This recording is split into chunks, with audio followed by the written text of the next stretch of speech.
સત્ય હું આપણા મિત્ર ડોક્ટર ભાવિકુમાર શાંતિલાલ વસાવા. અત્યારે અમે અવિધા સીએસસી પર છે. અહીંયા આગળ વાઘપુરા પાસે એક વોશિંગ પ્લાન્ટ જે ગેરકાયદેસર રીતે ચાલી રહ્યા છે, જેની પાસે પૂરેપૂરી મંજૂરી નથી, એમાં એક ગોઝારી ઘટના બની છે અને એની અંદર એક 5 વર્ષની બાળકીનું દુઃખદ મૃત્યુ થયું છે. 2 બાળકો, એક 9 વર્ષ, એક 6 વર્ષનો, એકને 10 વર્ષનો, એને ગંભીર રીતે ઈજાગ્રસ્ત થયા છે અને એક બેનનો પગ ઉપરથી ગાડી ફરી વળી છે. આ ઘટના એટલા માટે થઈ કારણ કે એનું જિલ્લા પ્રશાસન ઘોર નિંદ્રામાં છે. આ મુદ્દા ઉપર અમે વખતો વખત સિલિકા વોશિંગ પ્લાન્ટ જે ગેરકાયદેસર રીતે અને જરૂરી મંજૂરી વગર ચાલે છે એના માટે અમે વખતો વખત રજૂઆત કરેલી છે અને જિલ્લાના અમુક અધિકારીઓએ માત્ર શોકોઝ નોટિસ આપી અને શાંતિ માની લીધી છે. પણ જો જે તે સમયે આ વોશિંગ પ્લાન્ટોને ક્લોઝર નોટિસ આપીને સદંતર બંધ કરાવ્યા હોય તો આવી ઘટના ના બની હોય. આજે નાના નાના બાળકો આ વોશિંગ પ્લાન્ટોની અંદર કામ કરી રહ્યા છે. એ તો જિલ્લા પ્રશાસનના મોઢા ઉપર એક તમાજ છે. હું જિલ્લા પ્રશાસન, કલેક્ટર શ્રી ગૌરંગ મકવાણા અને એસપી સાહેબ અક્ષયરાજ મકવાણા સાહેબને પ્રાર્થના કરું છું કે આવા વોશિંગ પ્લાન્ટને કોઈ પણ છોડવામાં ના આવે ને આવા વોશિંગ પ્લાન્ટ ચલાવવા દેવા માટે જે અધિકારીઓ એમની સાથે મિલીભગત કરેલા છે તેવા અધિકારીઓની સામે પણ કાયદેસરના પગલાં ભરવામાં આવે. આ વોશિંગ પ્લાન્ટો તાત્કાલિક ધોરણે બંધ થાય એવી અમે પ્રાર્થના કરીએ છીએ. સાથે સાથે ભાવિનભાઈ, મારે એ કહેવું છે કે 5 થી 10 વર્ષનું બાળક છે, લગભગ 5 વર્ષનું બાળક છે જે મૃત્યુ પામ્યું છે.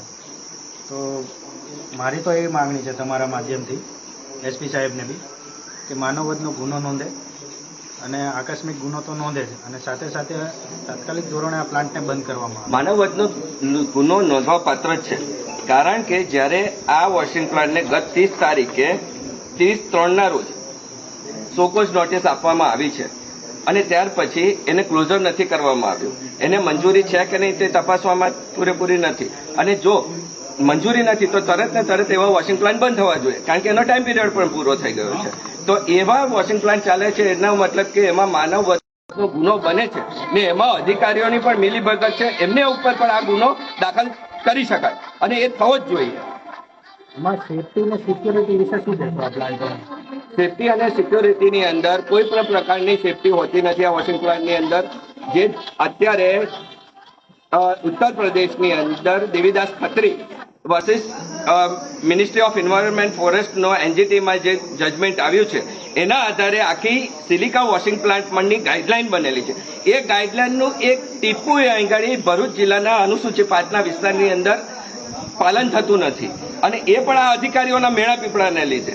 આ વિસ્તારમાં આ અનુસૂચિત 5નો વિસ્તાર છે અને આમાં માત્ર આદિવાસી નથી રહેતા. આ વિસ્તારમાં સર્વ સમુદાયના લોકો વસે છે અને એ સર્વ સમુદાયના લોકોના જીવન ઉપર આ તો એક ચેષ્ટા થઈ રહી છે. સિલિકા એવું પદાર્થ છે કે કાલે ઉઠીને જો કોઈને આ થવાનું છે. જે વસ્તુ આગળ ગંધારની અંદર અને બીજી જગ્યા ઉપર જે હકીકના પ્રોજેક્ટ ચાલતા હતા એમાં આમાં ઘણા લોકોના ફેફસાના રોગો થયા છે, સિલિકોસિસ થયા છે અને આ સિલિકા પણ એના કરતાં ખતરનાક છે જે સિલિકોસિસ, કેન્સર જેવા ખતરનાક રોગો કરી શકે છે. તો આવા પ્રોજેક્ટ તાત્કાલિક ધોરણે બંધ થવા જોઈએ. ઘણી ગંભીર બેદરકારી છે કંપનીની. સાથે લાઈવના માધ્યમથી અમે એસપી સાહેબને, મામલતદાર શ્રી ઝઘડિયાને અને કલેક્ટર સાહેબને વિનંતી કરવા માંગીએ છીએ કે તાત્કાલિક ધોરણે કંપનીના જે સીસીટીવી ફૂટેજ છે એને સુરક્ષિત કરવામાં આવે. અગાઉની જે કાર્યવાહી છે એના આધારે અમે કરશું અને પોલીસને પણ વિનંતી છે કે યોગ્ય અને નિષ્પક્ષ તપાસ કરે અને જે પણ ગુનેગાર હોય એને કાયદાને સકંજામાં લેવા માટે પૂરેપૂરી સહયોગ કરે. જય હિન્દ, જય ભારત.